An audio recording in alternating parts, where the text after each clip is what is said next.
पुण्यश्लोक अहिल्यादेवी होळकर शेतकरी कर्जमुक्ती योजना 2026 अंतर्गत वाशिम जिल्ह्यामध्ये आता जी पहिली यादी रिलीज झाली आहे त्यामध्ये 54,107 शेतकऱ्यांचं नाव आहे. त्यापैकी 36,752 शेतकऱ्यांनी KYC पूर्ण देखील केलेलं आहे. म्हणजे साधारणतः 68% शेतकऱ्यांनी आधार प्रमाणीकरण केलेलं आहे. उर्वरित शेतकऱ्यांना देखील आवाहन आहे की आपल्या जवळच्या सेतू केंद्रावर जाऊन आपण ही कार्यवाही पूर्ण करून घ्यावी.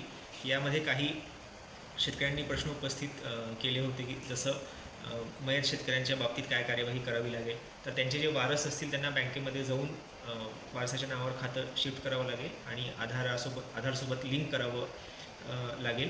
काही शेतकऱ्यांचं नाव अद्याप आलेलं नाही आहे, कारण ज्यांचं 2 लाखाच्या वर कर्ज आहे त्यांच्यासाठी वन टाईम सेटलमेंट OTSची यादी येणार आहे.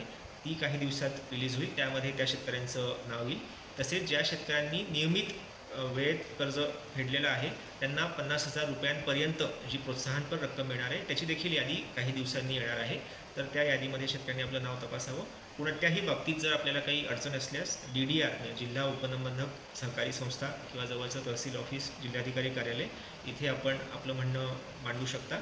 आधार प्रमाणीकरण करताना देखील इथे जी अमाऊंट दिसत असेल त्या कर्जाच्या अमाऊंटविषयी जर आपल्याला काही ग्रीव्हन्स असल्यास, काही तक्रार असल्यास त्या पोर्टलवरच तुम्हाला ती तक्रार नोंदवता येईल. जिल्हास्तरीय समितीकडे तुमची तक्रार पोहोचेल आणि त्यावर योग्य तो रेकॉर्ड तपासून निर्णय घेतला जाईल. तर सर्व शेतकऱ्यांना आव्हान आहे की आपलं KYC आधार प्रमाणीकरण लवकरात लवकर पूर्ण करून घ्यावं. आपल्या जिल्ह्यात चालू आहे. 54,107 शेतकऱ्यांचा पहिल्या यादीमध्ये समावेश आहे.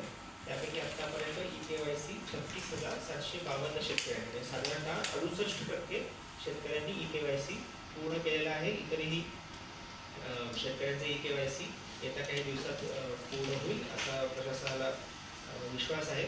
या निमित्ताने काही बाबी ज्या समोर येत आहेत आणि काही बाबींवर जे स्पष्टीकरण आवश्यक राहील.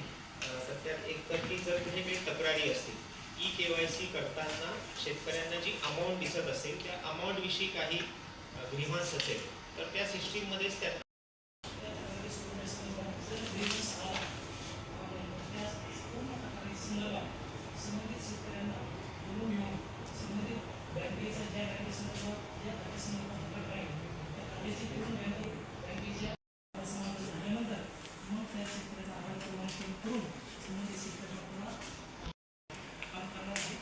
तालुका स्तरावर मान्य तहसीलदार यांचे आदेशकालीन तालुका लेवल समिती स्थापन करण्यात आलेली